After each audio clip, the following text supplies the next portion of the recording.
اللاعب اللي ربنا سبحانه وتعالى بيحبه. كهربا اللي كولر اللي المفروض دلوقتي اللي هو موافق على رحيله، هو اللي رجعه بعد إيقاف 6 شهور، رجعه للحياة الكروية مرة تانية. أصبح مهاجم النادي الأهلي، وكهربا ما أثرش برقبة كولر، وأصبح هداف أفريقيا، وجاب للنادي الأهلي البطولات، وشال النادي الأهلي، مع إن هو كان مهاجم النادي الأهلي الوحيد.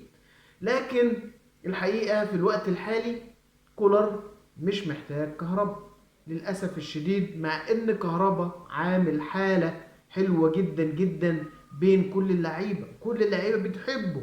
لكن للأسف الشديد كولر زي ما قلت لحضراتكم الأيام بتغير، ما نعرفش إيه سبب التغير. لكن اللي أنا أعرفه إن كهربا هيفرق مع النادي الأهلي، هيفرق في اوضه لبس النادي الاهلي، هيفرق مع لعيبه كتيره في النادي الاهلي.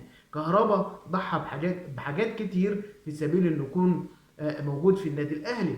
كهربا قال لك انا لو هشيل كور في النادي الاهلي بس ما اخرجش من النادي الاهلي. منظره وشكله امبارح وهو بيعيط بيبكي في الملعب مع الجماهير وكأنه بيودع الجماهير، لان انتوا عارفين الاجانب دماغهم متركبه شمال. كمان انا بلوم على مجلس اداره النادي الاهلي.